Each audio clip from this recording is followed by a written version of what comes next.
baik kepentingan semua ya Beb ya. Semuanya kalau dibilang pertarungan juga pertarungan kayaknya waktu di kampanye doang. Kita dimanfaatin hanya untuk suara diambil doang. Kemudian pada ujungnya juga kita cuma alat pelengkap, alat bantu. Nah, apa ya yang menjadi catatan di dunia luar ya? Seorang presiden yang ditolak dimasuk ke Jogja, sementara Kesultanan Jogja itu sangat dikenal ya.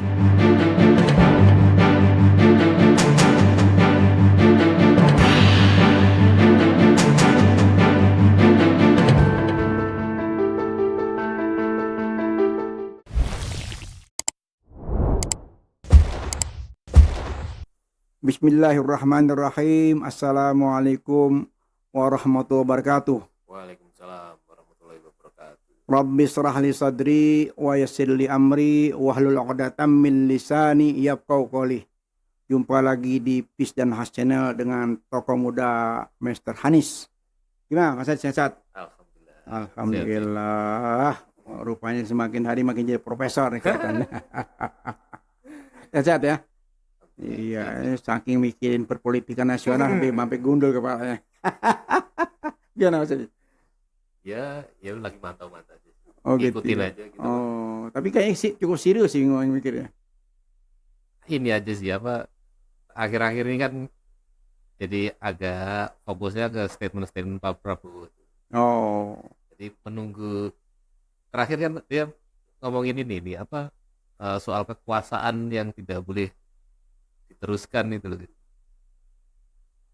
Itu menarik buat saya apakah itu ancang-ancang dia mulai menjauhin Jokowi atau gimana itu oh, meninggalkan ya. itu sih. Cuman ya itu kacamata orang awam Hmm, karena kan apa yang dia inginkan udah kecapai nih, iya, udah iya. KPU udah memberikan pengumuman hasilnya itu kan. Apalagi destinasi di pengakuan dari internasional sudah bermunculan ya. Betul, Ya, sementara kita melihat proses di dalam negeri belum selesai ya. betul, lawan politiknya juga udah mulai kendor, udah Iya. mulai apa mengucapkan selamat juga. Hmm. Apakah itu artinya dia udah gak butuh lagi yang ngangkut dia kemarin atau gimana gitu. Oh, apa jangan-jangan dulu ada tanda-tanda pecah kongsi nih? Nah itu maksudnya itu. Ini sudah mulai terlihat ini. Mm-mm. Sudah mulai terlihat karena posisinya sudah ada yang menang, ada yang kalah, ada yang apa namanya terkalahkan gitu ya. Dan ada juga momen yang akan berakhir kekuasaannya ya kan? Iya, iya, iya, iya. Memang menarik nih politik nasional ini ya. Ya tapi ya kita lihat aja lah Gitu ya. untuk lanjutan yang di lapangannya, maksudnya masyarakat akar rumput itu kan juga sepertinya masih menunggu komando juga ya. Ya sebetulnya banyak ada dua yang ditunggu ya. Satu proses di pengadilan politik ya, angket tadi ya, mangket ya. Yang kedua di pengadilan di MK ya. Gitu. Dua-duanya menjadi harapan besar ya. Karena demokrasi ini terasa remuk redam ya. Karena banyaknya profesor ya yang sudah turun ke gunung ya.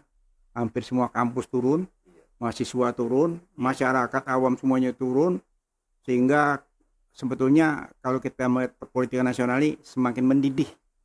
Setelah pemilu bukan meredam, malah semakin mendidih gitu. Tapi kita prihatin ya. Kita pernah prihatin melihat ulah-ulah elit politik ini seakan-akan mereka tuh tidak punya beban apa-apa gitu loh. Iya. Mereka berpesta pora, bersenang-senang gitu. Padahal yang masyarakat yang sakit ya di bawah ini merasakan Kemarin membela, iya mendukung luar biasa ya. luar biasa. Perjuangan rasanya kebenaran ini susah banget ditegakkan ya. Itu yang sangat kelihatan ya. Nah itu apa tuh kira-kira Mas? Ini penyakit apa sih bangsa ini? Apa ya itu ya? Ya baik kepentingan semua ya Beb ya.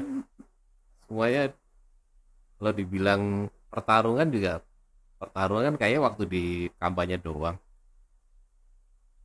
Kita dimanfaatin hanya untuk suara diambil doang. Kemudian pada ujungnya juga kita cuma alat pelengkap, alat bantu untuk meraih kekuasaan. Dan itu tidak boleh diteruskan ya. Nggak boleh.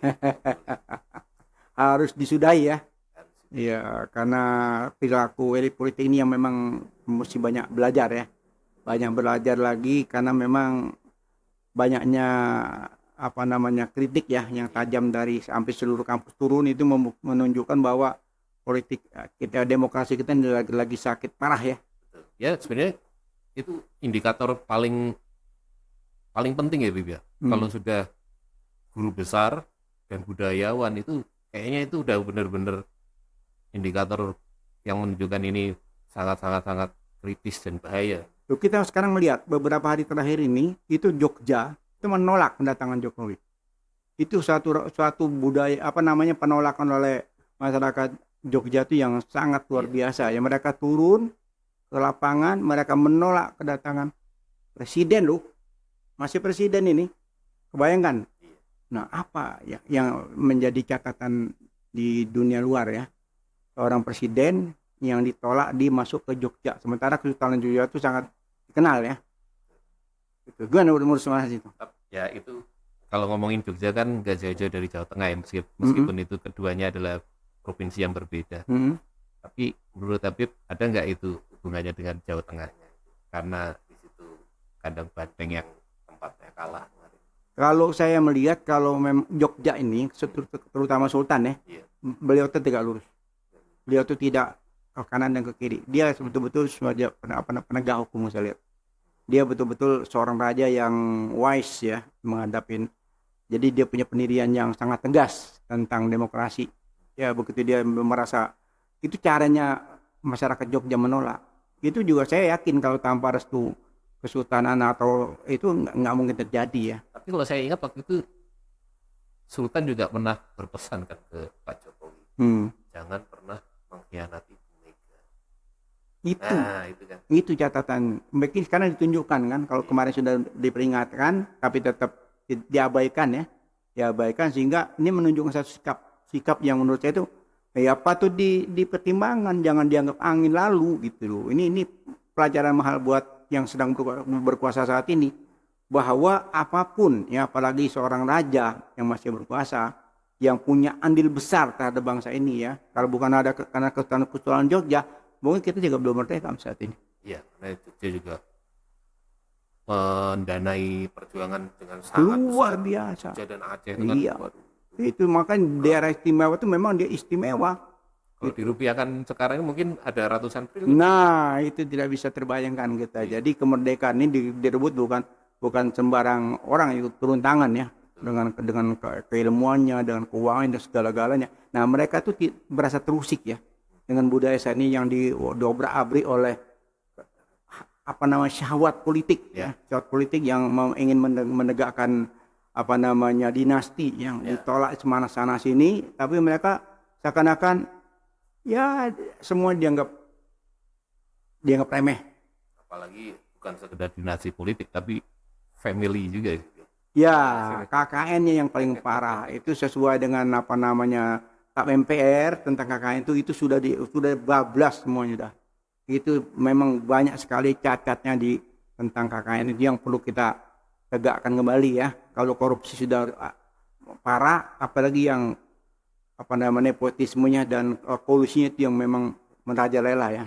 Itu yang buat bangsa ini makin hari makin tidak maju. Gitu. Serem ya Bebe? Serem. Ya. Serem seru.